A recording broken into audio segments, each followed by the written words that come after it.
नमस्कार। आज हम कुछ दिलचस्प नोट्स पर बात करने वाले हैं और इनमें एक बड़ा सवाल है।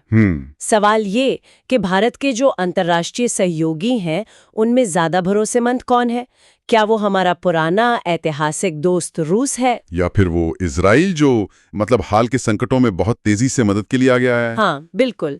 तो आज हम इन्हीं नोट्स के जरिए ये समझने की कोशिश करेंगे कि भाई भारत के लिए इन दोनों देशों का क्या महत्व रहा है, खासकर जब कोई मुश्किल आन पड़ती है। सही बात है। और ये सवाल देखिए सीधा नहीं है, क्योंकि दोनों से रिश्ते बहुत अलग तरह के हैं। अगर हम रूस की बात पहले करें तो नोट्स में उसे भारत का एक लंबे समय का साथी कहा गया है। बिल्कुल। और सबसे बड़ा उदाहरण तो दिया गया है 1971 के युद्ध का। हाँ, वो तो बहुत निर्णायक था जब अमेरिका का 7वां बेड़ा आ रहा था बंगाल की खाड़ी में। जी बिल्कुल, भारत को डराने के लिए। तब सोवियत संघ ही था जिसने खुलकर भारत का साथ दिया, अपनी नौसेना भेज दी और अमेरिकी दबाव को एकदम बेअसर कर दिया था। वो ऐतिहासिक समर्थन तो खैर एक मजबूत नींव है। बिल्कुल, वो एक मजबूत नींव है। और ये रिश्ता सिर्फ इतिहास में नहीं है। नोट्स इस पर भी जोर देते हैं कि आज भी आप देखिए भारत के करीब 60% रक्षा उपकरण 60%? हाँ, 60% रूसी मूल के हैं। ये मतलब बहुत बड़ी निर्भरता है। ये तो बहुत बड़ा आंकड़ा है। लेकिन क्या नोट्स इस पर भी कुछ कहते हैं कि मतलब क्या ये निर्भरता भारत को कहीं रणनीतिक रूप से थोड़ा बांधती तो नहीं? देखिए, नोट्स सीधे तौर पर इसे कमजोरी तो नहीं कहते, पर ये आंकड़ा अपने आप में सोचने वाली बात है। लेकिन इसी के साथ नोट्स ये भी बताते हैं कि रूस ने कूटनीतिक मंचों पर मतलब डिप्लोमेटिक फ्रंट पर हमेशा भारत का साथ दिया है। हाँ, ये बात तो है। चाहे वो कश्मीर का मुद्दा हो या फिर यूएन सिक्योरिटी काउंसिल में परमानेंट सीट की बात, रूस ने कभी भारत के खिलाफ वोट नहीं किया। कभी नहीं। जी। और शायद इसी वजह से इसी निरंतरता के कारण नोट्स इसे भरोसे का पहरा कहते हैं। मतलब एक ऐसा साथी जो अंतर्राष्ट्रीय दबाव में भी अपनी जगह खड़ा रहा। ये स्थिरता तो वाकई महत्वपूर्ण है। लेकिन फिर तस्वीर में आता है इजराइल, और उसके बारे में नोट्स का नजरिया काफी अलग है ना? हाँ, बिल्कुल अलग है। उसे बताया गया है संकट के समय रियल टाइम में मदद करने वाला। Real time? जी। और उदाहरण दिया है कारगिल युद्ध का।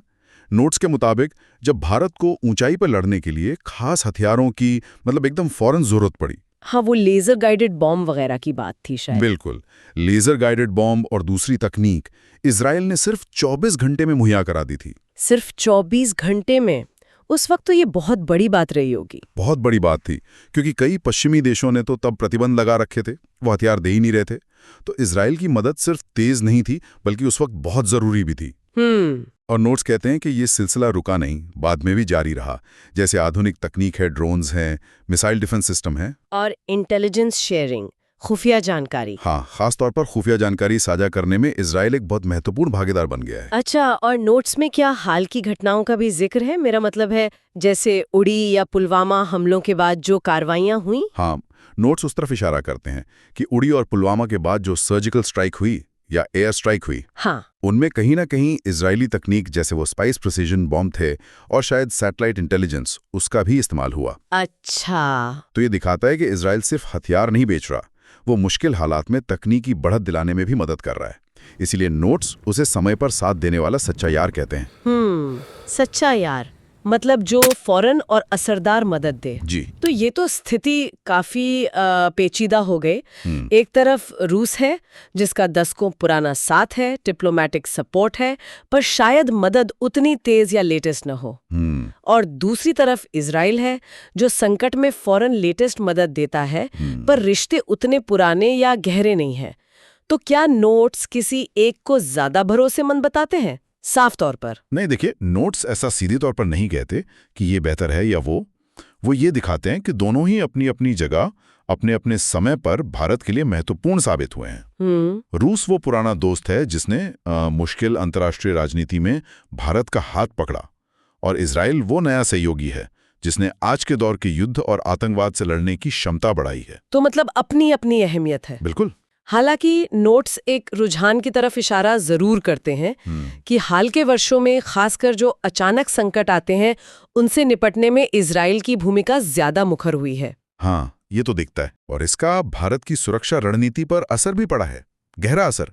तो इन नोट्स का निचोड़ एक तरह से ये हुआ कि भारत की विदेश नीति में शायद ये दोनों ही रिश्ते जरूरी हैं, पर अलग अलग वजहों से। हाँ, कह सकते हैं। रूस स्थिरता और पारंपरिक ताकत का प्रतीक है, तो इजराइल तेजी, तकनीक और फौरी समाधान का।